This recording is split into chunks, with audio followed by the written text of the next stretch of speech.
We're just north of Sandpoint, and this is the site of the Extreme Makeover Home Edition. When you come home and we move the bus, you see this house, you've been away on a week's holiday, and you come back, and all of a sudden you realize this whole community's come together for us. We get the credit for it, but all these people you see here in blue shirts, all the volunteers, and those are our real heroes. There's going to be a follow-on benefit to this community that is just going to go on and on and on. And workers have been here 24/7 trying to get everything done before the reveal.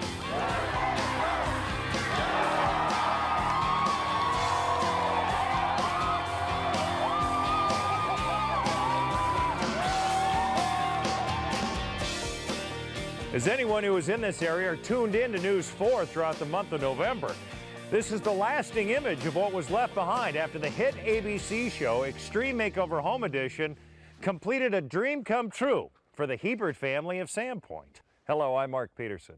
Well, by now you've probably heard the story of Eric, Keely, and Kyler and how they came to get this dream home. But what you may not know about are the people and the stories behind the scenes that made all of this a reality. In the next hour, we'll look back on those 7 days in November, and we'll hear from some of those that were involved. Also, we'll share with you some of the moments that we put on our air.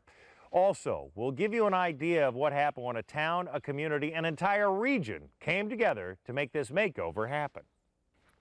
We have got a lot to show you, so I think it's time that we get started. We were contacted off our website from Extreme Makeover, the production company.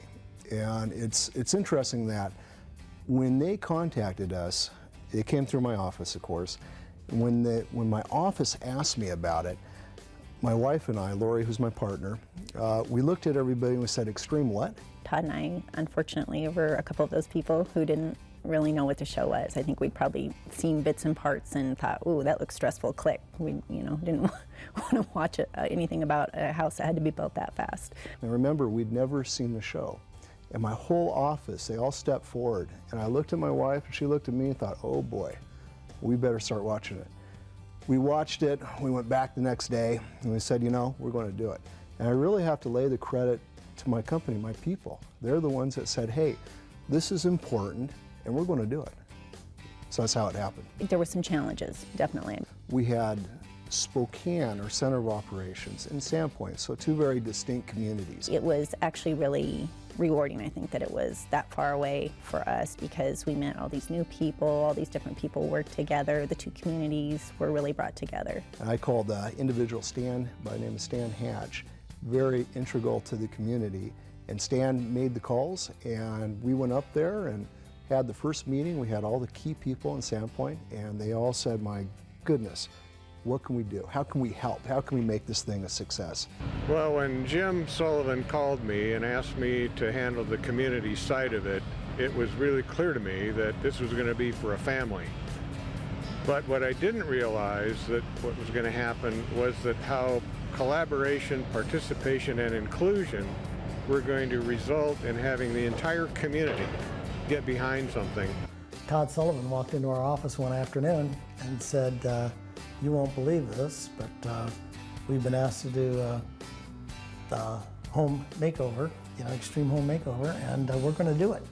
And we need all the help we can get. It's Sandpoint. I mean, it's because people are used to doing things like this. I mean, nothing obviously to this scale, but people are used to volunteering and stepping up when they need to. He came into my office and he said, do you know who Ty Pennington is? And I said, yes. Was very excited. He was very excited, and I said, anything that First Horizon can do to help support you, we are there. And we've really enjoyed being a partner with Sullivan and helping them with this project. How to keep a secret and yet mobilize thousands of people. It's kind of like planning a surprise party with like about 5,000 guests and in a small town of 7,500 people. The hardest part of this whole task was the unknown. We didn't know what to plan for, and it was so hard to try to schedule anything. And we did have the challenge of trying to get people to come out and commit to this big project without being able to tell them exactly what it was. Mr. Framer I need 60 people. We're going to do something. I can't tell you what, and please stop everything else you're doing. Well, that was a challenge. And then we found out that Eric is in construction, and here we are, all the different subcontractors and people, all, you know, in a small enough area, everybody knows somebody. So we were really worried about that too, that how are we going to keep this from a guy, one of our own kind of guys, in an area this small. If word got out, if somebody told the family what we were going to do, they have to pull. And that was a very difficult responsibility to ensure that it didn't get out to the family. So that was really the challenge. It wasn't recruiting people, because everybody stepped up and said, how can we help? What can we do? It was trying to keep that a secret from the family. When it started, my whole world just went, how to build this house. Now to get there, we had to build a road system in. And there was a guy by the name of Conrad. He says there's two ways that they would never have this event in Sandpoint. And that's if the family found out, and since there was no access to the site, they couldn't do it for this particular family. They'd have to go to somebody else. And I said, well, you come back in 2 weeks, you'll have your road. There was a couple obstacles that had to be overcome. One is the construction of a road that was suitable for this kind of construction project, and Skip raised all the money in just a few days to do that. And it was over $40,000 that he raised locally by a few phone calls to do that. And quite a few phone calls. Quite a few phone calls. And in the midst of that, he had a stroke. I don't know any man, or woman for that matter, that would continue doing what he did after what he suffered from. Oh, I told them I would do it. I told them they'd have a road, and that's what drove me. I made a commitment to making a road possible.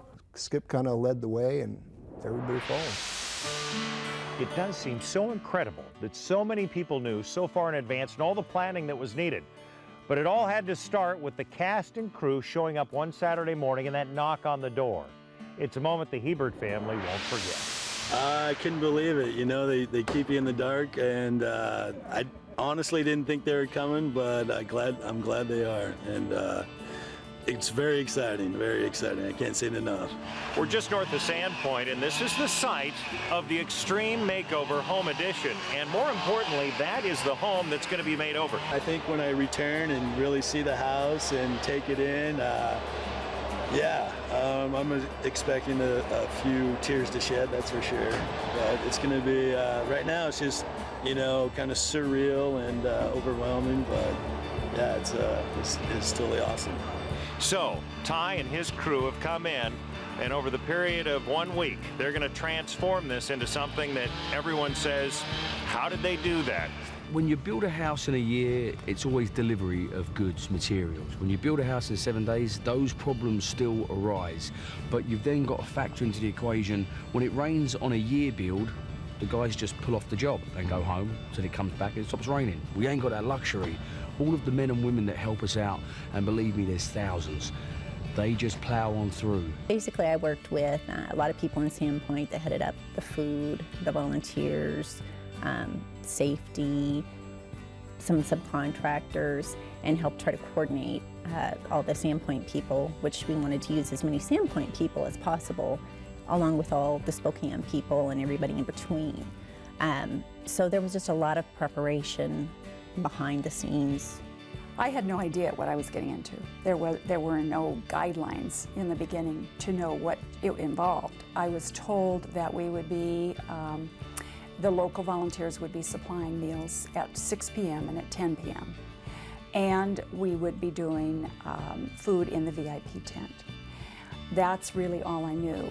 Unfortunately, the guys at home never get to see really what goes into this show. They just see Ty and us designers.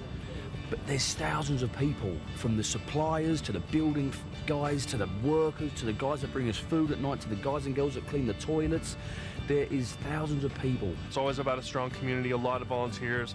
The contractors and builders are always amazing. Do you have any ideas at all as to what Ty is planning? I have no idea. I just hear it's going to be a very nice place, nicer than what it was, and you know, the sky's the limit, and we're just thinking positive, and we can't wait to come home and see our new home.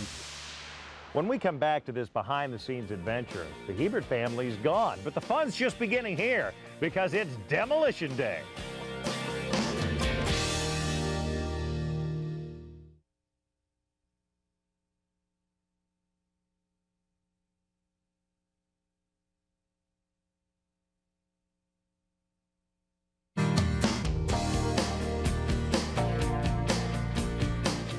In this area, there is one thing that they have a huge abundance of, and that's trees. But there was one tree that had to get this project in Sandpoint started. It played a huge part. Tomorrow's Demolition Day, Demo Day. We're going to knock the house down in a very spectacular way. It's always different each week. What can we look forward to with the demolition?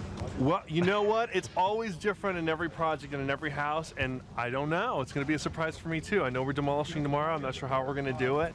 Just make sure you guys are rolling, because it's going to be an interesting demolition. Okay, we're waiting for that. You can see the line of trucks. The move out for the family is finally happening. They're going to take all their stuff out, which means they're getting ready for the demolition that happens tomorrow morning. We're going to be there, and apparently it's something that we don't want to miss. We did the move in 2 hours and 35 minutes, which they told me was a show record. We had 11 people and 4 trucks. It's Monday morning. We are just moments away from the demolition. Extreme Makeover Home Edition. They call this the Braveheart scene.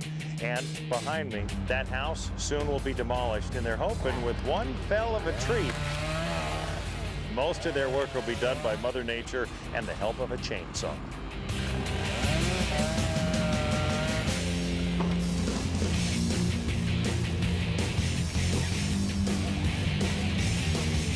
So after limbing the tree and getting everything cut, and then of course production, they had to get the cameras in line, talent in place, Ty had to be ready. Finally, it took a little bit longer than expected. The tree came down in spectacular fashion.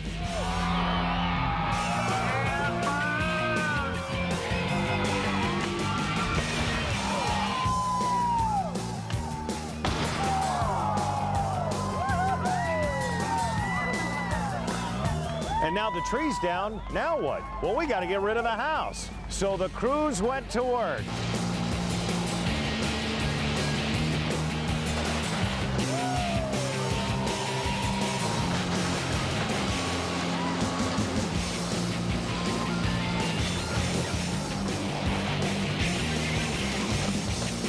Part of our responsibility is the demolition. We have ACI doing that, and then we'll be right in after they get done. And of course, the foundation and the forms come in first, and